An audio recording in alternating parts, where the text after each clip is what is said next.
ವಿದ್ಯಾರ್ಥಿಗಳೇ, ಇಲ್ಲಿ 9ನೇ ತರಗತಿಗೆ ಸಂಬಂಧಪಟ್ಟಂತಹ 3 ಕ್ವೆಶ್ಚನ್ ಇಂಗ್ಲೀಷ್ ಸಬ್ಜೆಕ್ಟಲ್ಲಿ ಇರುವಂತಹ 2ನೇ ಯೂನಿಟ್ 2 3 ಕ್ವೆಶ್ಚನ್ಸ್ ಎಂಬ ಒಂದು ಪಾಠದ ಸಂಪೂರ್ಣ ವಿವರಣೆಯನ್ನು ಕನ್ನಡ ಸಾರಾಂಶವನ್ನು ಈ ಒಂದು ವಿಡಿಯೋದಲ್ಲಿ ನಿಮ್ಮೊಂದಿಗೆ ಶೇರ್ ಮಾಡಿದ್ದೇನೆ.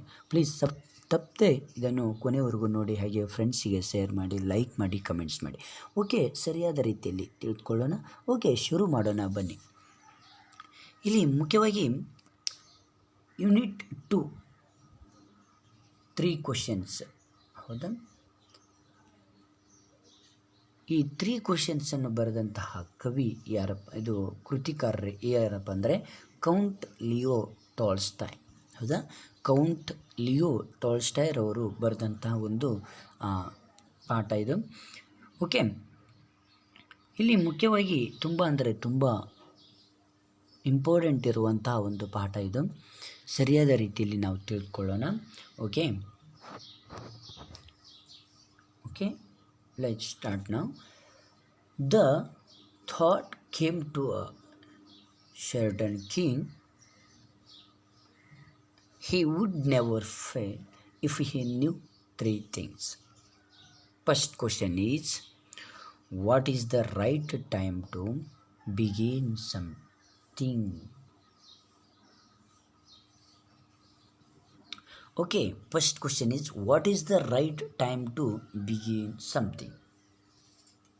What is the right time to begin something? Second question is, who should a king listen to? Okay, third question is, what is the most important thing for a king to do? ಅಂದರೆ ಇಲ್ಲಿ 3 ಕ್ವೆಶ್ಚನ್ಸ್ಗಳು ರಾಜನಿಗೆ ತಿಳಿದುಕೊಳ್ಳಲೇಬೇಕಾದಂತಹ ಒಂದು ಪರಿಸ್ಥಿತಿ ಇರುತ್ತೆ, ಹೌದಾ? ಈ 3 ಕ್ವೆಶ್ಚನ್ಸ್ಗಳಿಗೆ ಈ ರಾಜ ಹೇಗಾದರೂ ಮಾಡಿ ಉತ್ತರಗಳನ್ನು ಕಂಡುಕೊಳ್ಬೇಕು ಅನ್ನೋ ಒಂದು ಛಲದಿಂದ ಇರ್ತಾನೆ. ಈ 3 ಕ್ವೆಶ್ಚನ್ಸ್ಗಳು ಅವನಿಗೆ ತುಂಬ ಗೊಂದಲವಾಗಿರ್ತವೆ. ಹಾಗಾಗಿ ಅವನು ಏನು ಮಾಡ್ತಾನಂದರೆ, ಈ 3 ಕ್ವೆಶ್ಚನ್ಸ್ಗಳು ಯಾರ ಹತ್ತಿರ ನಾನು ಕೇಳಬೇಕು, ಹೇಗೆ ಕಂಡುಕೊಳ್ಬೇಕು ಅನ್ನೋ ಒಂದು ಗೊಂದಲದಲ್ಲಿ ಇರ್ತಾನೆ. ಯಾವುದು 3 ಕ್ವೆಶ್ಚನ್ಸು ನೋಡಿ. First one, what is the right time to begin something. Next question, who should a king listen to? Third question is, what is the most important thing for a king to do? ಅಂತ ಇಲ್ಲಿ 3 questions. ಇಲ್ಲಿ main important ಆಗಿ ಹೇಳ್ತಾನೆ ನೋಡಿ. The king therefore sent messengers throughout his kingdom, promising a large sum to anyone who would answer these 3 questions. ಯಾಕಂದರೆ ಈ ರಾಜ ಅವನಿಗೆ ತುಂಬ ಗೊಂದಲಮಯವಾಗಿಬಿಡುತ್ತೆ. ಯಾರೀತ ಈ ಕ್ವೆಶ್ಚನ್ಸ್ಗಳಿಗೆ ನನಗೆ ಉತ್ತರ ನೀಡಬಹುದು, ಎಲ್ಲಿ ಹೋಗ್ಬೇಕು ನಾನು ಅನ್ನೋ ಒಂದು ಗೊಂದಲದಲ್ಲಿ ಈ ರಾಜ ಇರ್ತಾನೆ. ಆಗ ಮುಂದೆ ಏನಾಗುತ್ತಂದರೆ, many wise men came to the king but they all answered his questions differently. ಎಷ್ಟೋ ಜನ ಬರ್ತಾರೆ, ಎಷ್ಟೋ ಜನ ಬಂದ್ಕೊಂಡು ರಾಜನಿಗೆ ಆ 3 ಕ್ವೆಶ್ಚನ್ಸ್ಗಳಿಗೆ ಉತ್ತರವನ್ನು ನೀಡೋದಕ್ಕೆ ಪ್ರಯತ್ನ ಪಡ್ತಾರೆ. ಆದರೂ ಕೂಡ ಆಗೋದಿಲ್ಲ, ಅದು ರಾಜನಿಗೆ ತೃಪ್ತಿ ಪಡಿಸೋದಿಲ್ಲ. ನೆಕ್ಸ್ಟ್ ನೋಡೋಣ. In reply to the first question, some said the king must prepare a timetable and then follow it strictly. Others said that it was impossible to decide in advance the right time for doing something. The king should do whatever seemed. ಇಲ್ಲಿ ಮುಖ್ಯವಾಗಿ ಹೇಳ್ತಾನೆ, in reply to the first question some said the king must prepare a time table and then follow it strictly. ಹೇಳ್ತಾರೆ, ಎಲ್ಲರೂ ಬಂದು ಸೇರಿರ್ತಾರೆ. ಆ 3 ಕ್ವೆಶ್ಚನ್ಸ್ಗಳಿಗೆ ಯಾರ್ಯಾರೋ ಏನೇನೋ ಆನ್ಸರ್ಗಳನ್ನು ಕೊಡ್ತಾರೆ. ಆಗ ಒಬ್ಬರು ಹೇಳ್ತಾರೆ ಒಂದು ಕ್ವೆಶ್ಚನ್ಗೆ first in reply to the first question, ಮೊದಲ ಒಂದು ಪ್ರಶ್ನೆಗೆ ಏನು ಹೇಳ್ತಾರೆ ಅಂದರೆ, ಸಮ್ ಸೆಡ್, ಯಾರೋ ಒಬ್ಬರು ಹೇಳ್ತಾರೆ ರಾಜನಿಗೆ, ಏನು ಹೇಳ್ತಾರೆ ಅಂದರೆ, king must prepare a time table, ನೀನು ಒಂದು ಟೈಮ್ ಟೇಬಲ್ ರಚಿಸ್ಕೊಳ್ಬೇಕು. ಟೈಮ್ ಟೇಬಲನ್ನು ರಚಿಸ್ಕೊಂಡು and then follow it strictly, time ಟೇಬಲನ್ನು ರಚಿಸ್ಕೊಂಡು ನೀನು ಫಾಲೋ ಮಾಡು ಅಂತ ಒಬ್ಬರು ಹೇಳ್ತಾರೆ. ಆಗ ಅದರ್ ಸೆಡ್, ಇನ್ನೊಬ್ಬರು ಹೇಳ್ತಾರೆ, that it was impossible to decide in advance the right time for doing something, that it was impossible to decide in advance the right time for doing something. ನೀನು ಸಮಯಕ್ಕೆ ಮುಂಚೆನೇ ನೀನು ಏನಾದರೂ ಒಂದು ಕೆಲಸಗಳನ್ನು ಸಮಯಕ್ಕೆ ಅನುಗುಣವಾಗಿ ಕೆಲಸಗಳನ್ನು ಮಾಡಬೇಕು ಅಂತ ಹೇಳ್ತಾರೆ. Next, the king should do what ever sim. Next ಮುಂದೆ ಹೋಗ್ತಾ ಇಲ್ಲಿ necessary at that time. Yet others said that the king needed a council of wise men who would help him act at the proper time. But then others said that there were some things which could be urgent. ಅಲ್ಲಿ necessary at the time at the others said that the king need a council of wise men who would help him act the proper time. ಯಾಕಂದರೆ ನೀವು council ಮಾಡಬೇಕು. Council ಮಾಡಿ ಸಮಯಕ್ಕೆ ಅನುಗುಣವಾಗಿ ಇಲ್ಲಿ ನೀವೇನು ಮಾಡಬೇಕು, would help him act the proper time. ನೀವು ಸಮಯಕ್ಕೆ ಸರಿಯಾಗಿ ಏನು ಮಾಡಬೇಕು, ಸಲಹೆ ಸೂಚನೆಗಳನ್ನು ನೀಡಬೇಕು ಅಂತ ಒಬ್ಬರು ಹೇಳ್ತಾರೆ. ಆಮೇಲೆ but then others said that there were some things which could be urgent. Next, these things could not wait for the decision of the council. These things could not wait for the decision of the council. ಇನ್ನೊಬ್ರು ಹೇಳ್ತಾರೆ, ನೀವು ಕೌನ್ಸಿಲ್ಗೋಸ್ಕರ decision ತಗೊಳ್ಳೋದನ್ನು ನೀವು ಮಾಡಬಾರ್ದು, wait ಮಾಡಬಾರ್ದು, suddenly ನೀವು ವ್ಯಕ್ತಪಡಿಸ್ಬೇಕು ಅಂತ ಹೇಳ್ತಾರೆ.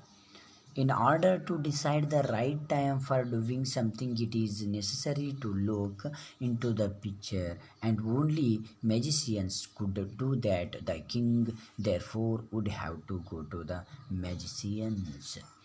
ಹೌದಾ? ಇವಾಗ doing something it is necessary look into the picture and only magicians could do that. The king therefore would have to go to magicians. ಅವ್ರು ಹೇಳ್ತಾರೆ, ನೀವು ಇದನ್ನು ಮಾಡೋದು ಮ್ಯಾಜಿಸಿಯನ್ಸ್ ಮಾತ್ರ, ನೀವು ಅಲ್ಲಿಗೆ ಹೋಗಬೇಕು ಅಂತ ಅವ್ರು ಹೇಳ್ತಾರೆ. ಓಕೆ, ನೆಕ್ಸ್ಟ್ ಬರ್ತಾ in their answers to the second question. ಹಾಗೆ ಫಸ್ಟ್ ಕ್ವಶನ್ಸಿಗೆ ಆನ್ಸರ್ ಹೇಳಿ ಇವಾಗ ಸೆಕೆಂಡ್ ಕ್ವಶನ್ಸಿಗೆ ಆನ್ಸರನ್ನು ಹೇಳ್ತಾರೆ. ಏನಂತ ಹೇಳ್ತಾರೆ ಅಂದರೆ, some said that the people most necessary to the king were his councillors. Others said friends. A few others chose doctors, and yet others said that his soldiers were the most necessary. To the third question, some said attack, others chose fight, and yet others religious worship. ಇಲ್ಲಿ ಮುಖ್ಯವಾಗಿ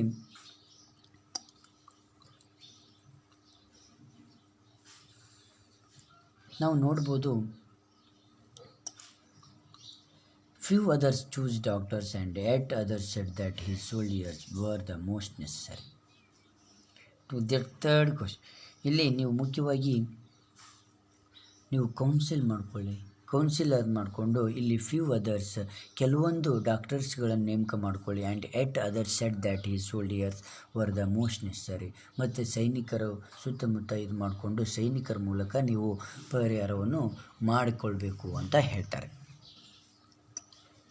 next ನೋಡಿ, to the third ಕ್ವಶನ್ಗೆ ಕೆಲವೊಬ್ಬರು ಆನ್ಸರ್ಸನ್ನು ಹೇಳ್ತಾರೆ. Some said attack, other choose fight, and at others religious worship. ಈ ರೀತಿ has the answer to his questions were different. The king was not satisfied. He decided to seek the advice of a certain hermit who was widely known for his wisdom. ಆಗ ಕೆಲವೊಬ್ರು ಹೇಳ್ತಾರೆ, ನೀವು ಎಲ್ಲ ನಿಮಗೆ ತೃಪ್ತಿ ಆಗೋದಿಲ್ಲ, ಯಾಕಂದರೆ ರಾಜನ ಎಲ್ಲರೂ ಕೂಡ ಬಂದ ಆನ್ಸರ್ಗೆ ಕ್ವಶನ್ಸ್ಗೆ ಆನ್ಸರ್ ಹೇಳ್ತಾರೆ, ಆದರೂ ರಾಜನಿಗೆ ಯಾವುದೇ ರೀತಿಯ ತೃಪ್ತಿ ಆಗೋದಿಲ್ಲ. ಆಗ ಈ ರಾಜ ಏನು ಮಾಡ್ತಾನಂದರೆ, ಯಾವುದೋ ಒಂದು ಸನ್ಯಾಸಿ ಹತ್ತಿರ ಹೋಗ್ಬೇಕು ನೀವು ಕೇಳಿ ಅಂತ ಯಾರೋ ಒಬ್ಬರು ಹೇಳ್ತಾರೆ. ಆಗ ಈ ರಾಜ ಆ ಸನ್ಯಾಸಿ ಹತ್ತಿರ ಈ 3 ಪ್ರಶ್ನೆಗಳಿಗೆ ಆನ್ಸರನ್ನು ಹುಡುಕ್ಲಿಕ್ಕೆ ಸ್ಟಾರ್ಟ್ ಮಾಡ್ತಾನೆ.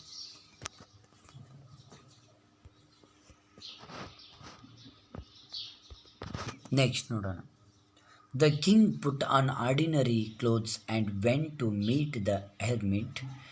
Before he reached the hermit his hunt, the king left his horse with his bodyguard and went alone.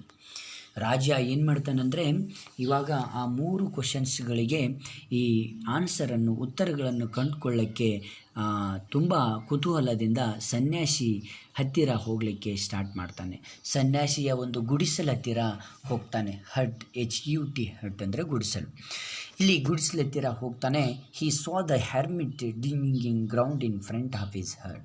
ಯಾಕಂದರೆ ಅವನು ಹೋಗಬೇಕಾದ್ರೆ ತುಂಬ ಒಂದು ಗ್ರೌಂಡ್ ಇರುತ್ತೆ, ಒಂದು ಮೈದಾನದಲ್ಲಿ ಒಂದು ಗುಡಿಸಲು ಇರುತ್ತೆ. ನೋಡ್ತಾನೆ. ಗುಡಿಸಲಲ್ಲಿ ನೋಡಿದ ತಕ್ಷಣ ಅವನೇನು ಮಾಡ್ತಾನೆ ಅಂದರೆ, ರಾಜ ಒಬ್ಬನೇ ಹೋಗ್ತಾನೆ. ಅವನು ಸೈನಿಕರ ಜೊತೆಗೆ ಬಂದಿರ್ತಾನೆ. ಸೈನಿಕರನ್ನು ಕೂಡ ಅಲ್ಲೇ ನಿಲ್ಲಕ್ಕೆ ಹೇಳ್ತಾನೆ. ಹಾಗೆ ಕುದುರೆನೂ ಕೂಡ ಅಲ್ಲೇ ಬಿಟ್ಟು ಅಲೋನ್ ಅಂದರೆ ಒಬ್ಬನೇ ಆಗಿ ಅವನೇನು ಮಾಡ್ತಾನೆ, ಬರ್ತಾನೆ.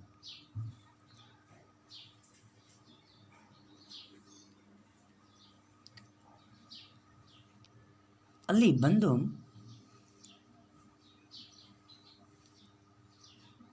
ಹ್ಯಾಸ್ ದ ಕಿಂಗ್ ಕೇಮ್, ಅಲ್ಲಿ ಬರ್ತಾನೆ, ಅಲೋನ್ ಆಗಿ ಬರ್ತಾನೆ. Has the king came near the hermit his hut.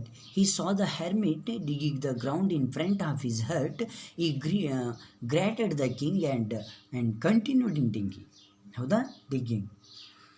ಹಾಗೆ the king went up to the hermit and said, I have come to you wise hermit to ask you to answer 3 questions.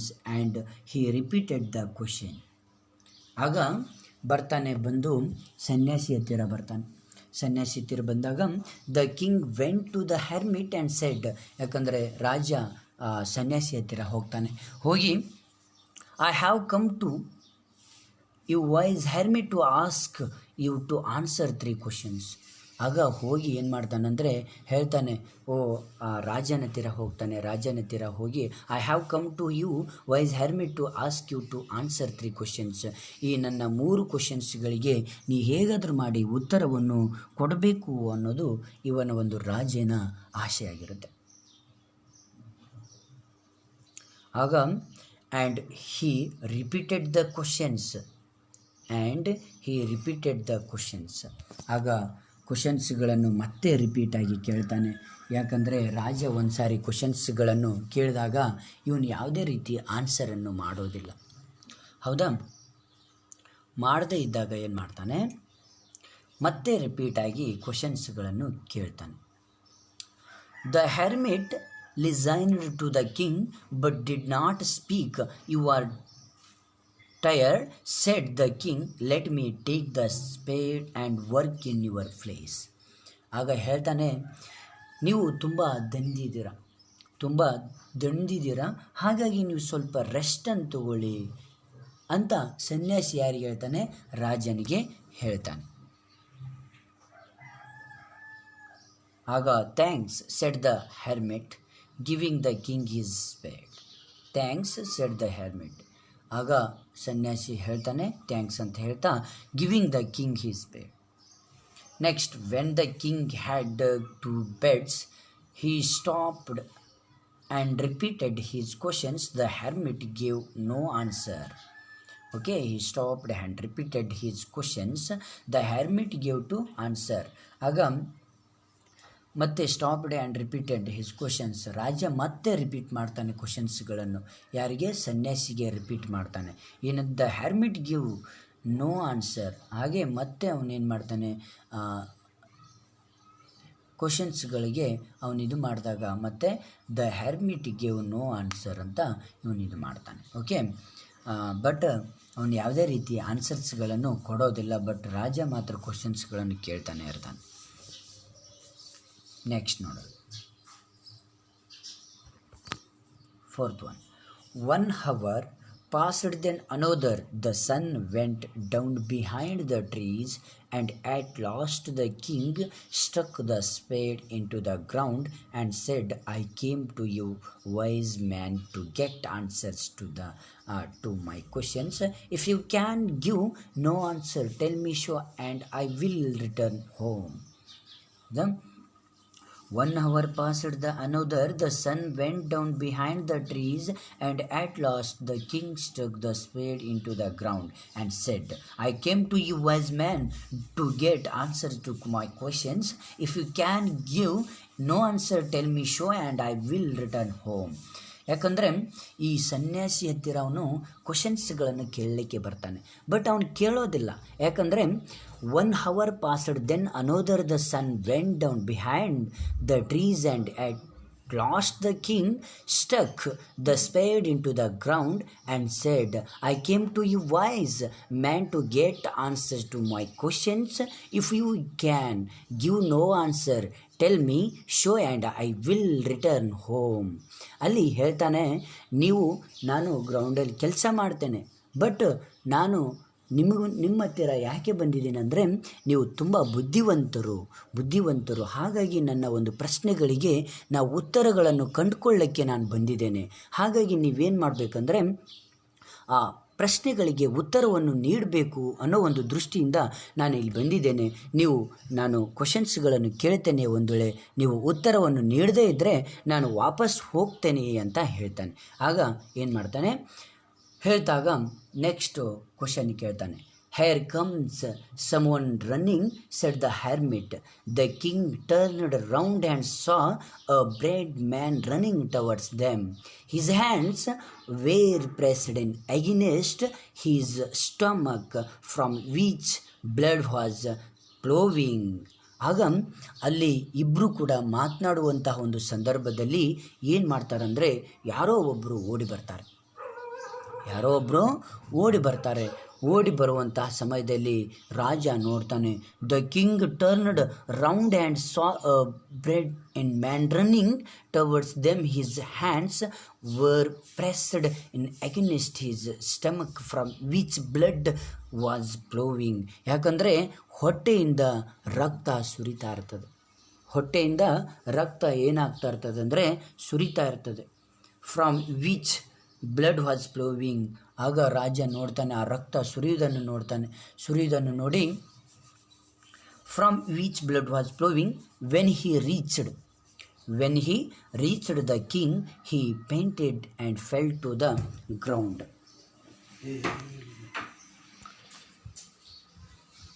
When he reached the king, he fainted and fell to the ground. The king and the hermit removed the man his clothes. Next ಹೇಳ್ತಾರೆ ಇಲ್ಲಿ ಹಾಗೆ, when he reached the king, the fainted and fell to the ground. The king and the hermit removed the man his clothes.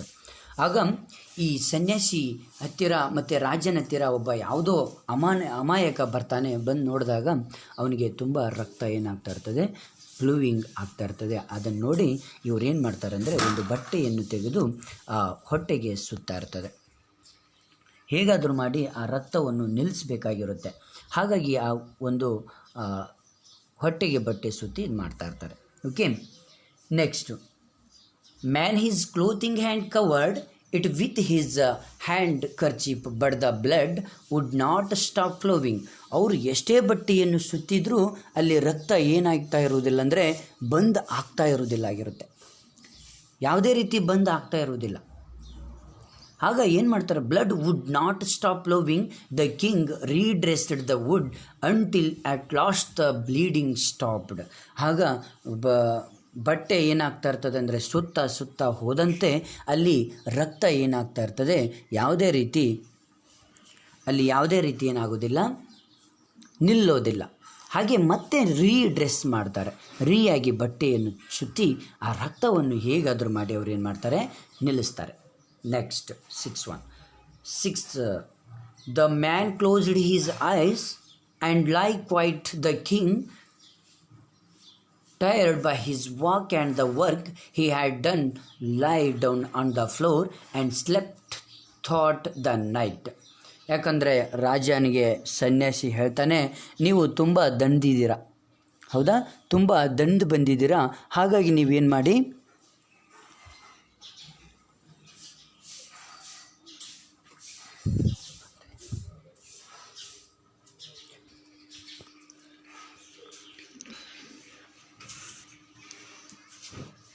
ಹಾಗಾಗಿ ನೀವೇನು ಮಾಡಿ ಅಂದರೆ ಇಲ್ಲಿ ಮುಖ್ಯವಾಗಿ when he woke up it was several minutes before the could remember where he was or who the strange bearded man lying on the bed was. ಇಲ್ಲಿ ಮುಖ್ಯವಾಗಿ ಎಲ್ಲ ರೀತಿಯಲ್ಲಿ ನಾವು ನೋಡ್ತೇವೆ. ನೋಡಿದ ತಕ್ಷಣ ರಾಜ ತುಂಬ ದಣಿದು ಬಂದಾಗ ಅವನು ಏನು ಮಾಡ್ತಾನಂದರೆ ದಂದು ಬಂದಂಥ ಒಂದು ಸಮಯದಲ್ಲಿ ಅವನು ಸನ್ಯಾಸಿ ಹೇಳ್ತಾನೆ ರಾಜನಿಗೆ, ನೀವು ತುಂಬ ದಂದಿದ್ದೀರಾ, ನೀವು ಆರಾಮ್ ತಗೊಳ್ಳಿ, ರೆಸ್ಟ್ ತಗೊಳ್ಳಿ ಅಂತ ಇಲ್ಲಿ ಹೇಳ್ತಾನೆ. ಓಕೆ,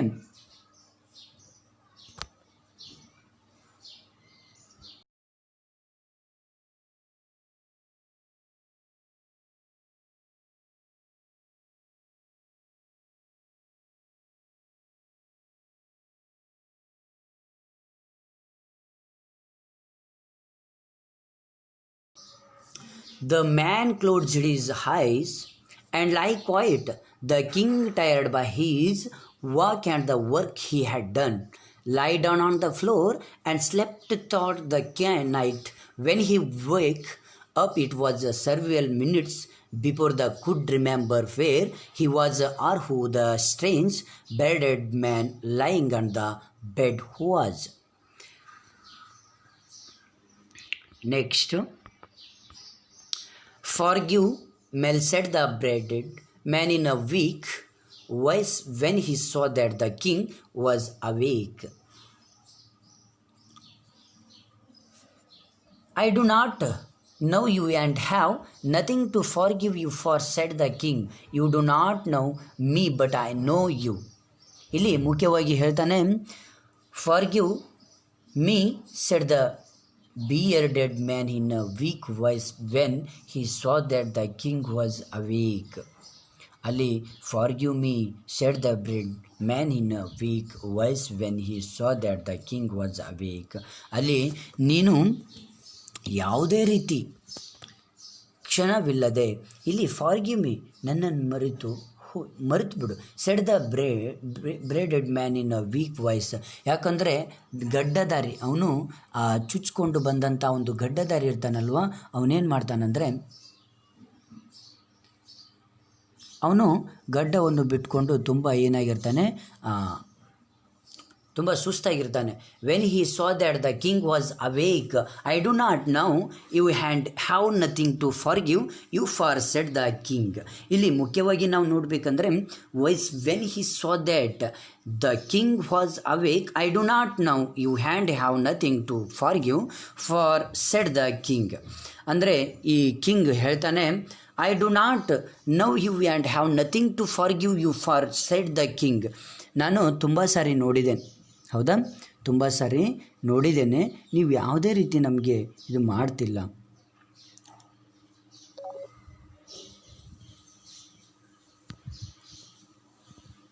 ಹಾಗೆ next, you do not know me but I know you, I am the enemy of yours who swear revenge.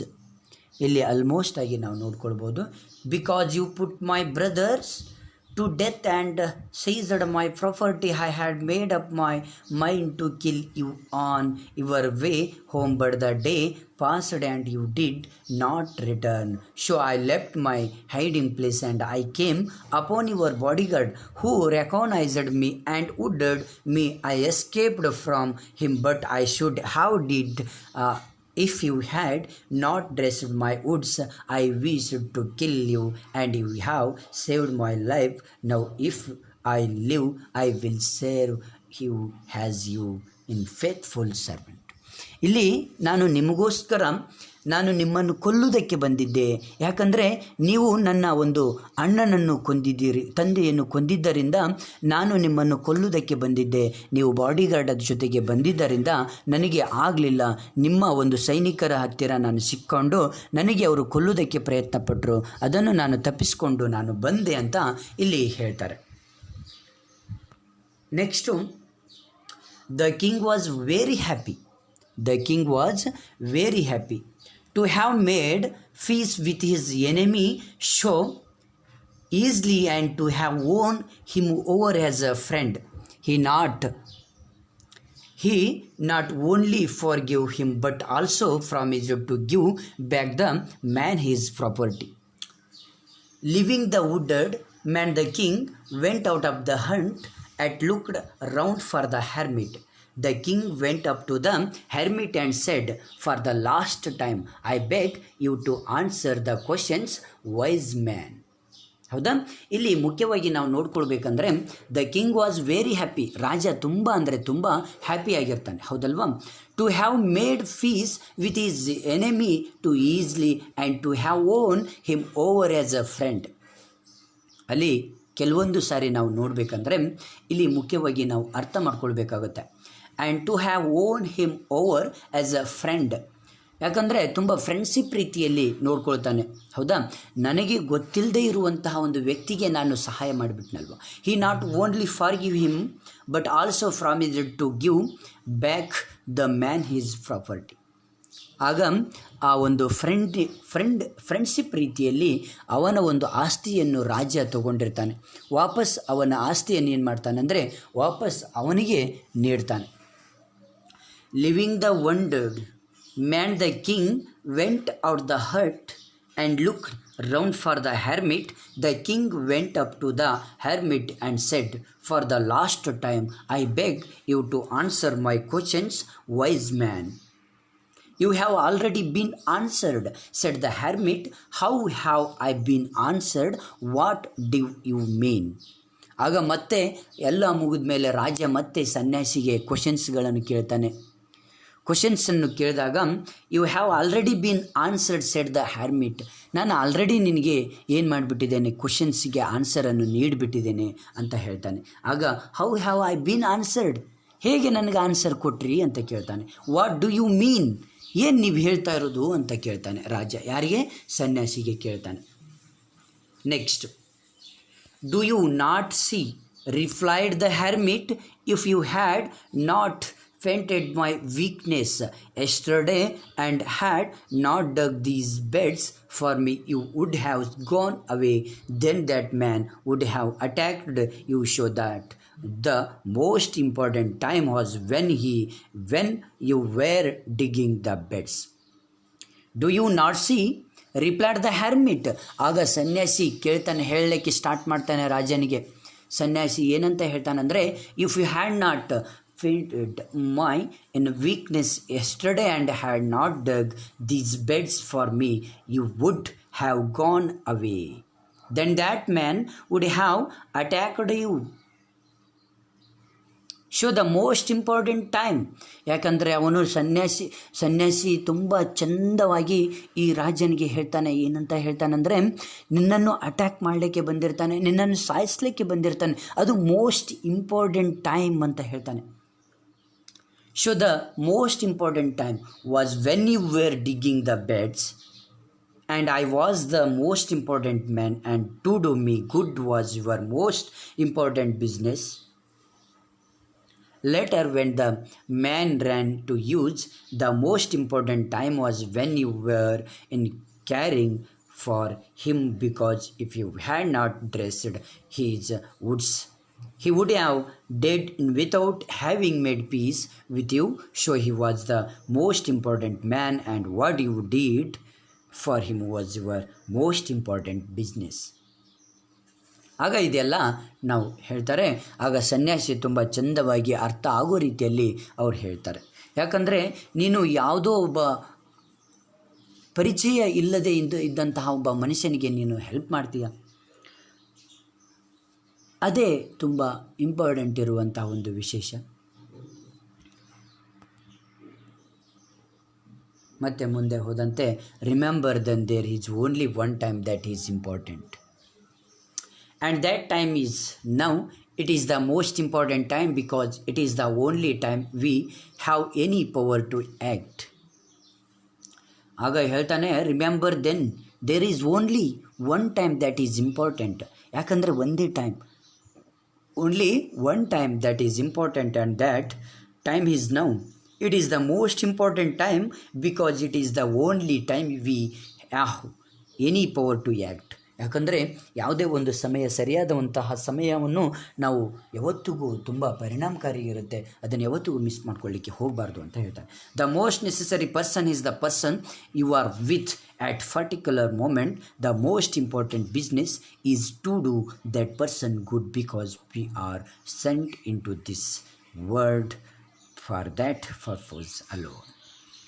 ಈ ರೀತಿಯಲ್ಲಿ ಆಗುತ್ತೆ. ಓಕೆ, ಇಷ್ಟು ಮೇನ್ ಇಂಪಾರ್ಟೆಂಟಾಗಿ ಕೊನೆಗೆ ಅವನೇನು ಮಾಡ್ತಾನೆ, ತುಂಬ ಅರ್ಥದ ರೀತಿಯಲ್ಲಿ ಗೊತ್ತಾಗುತ್ತೆ.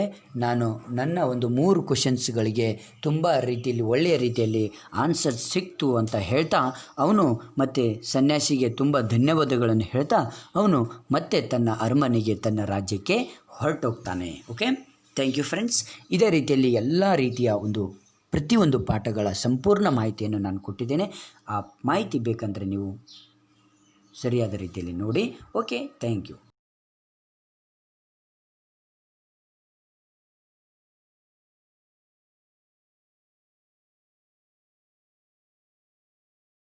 ಮೇನ್ ಇಂಪಾರ್ಟೆಂಟ್, ಸಬ್ಸ್ಕ್ರೈಬ್ ಮಾಡಿ, ಕಮೆಂಟ್ ಮಾಡಿ, ಶೇರ್ ಮಾಡಿ, ಲೈಕ್ ಮಾಡಿ. Okay, thank you friends.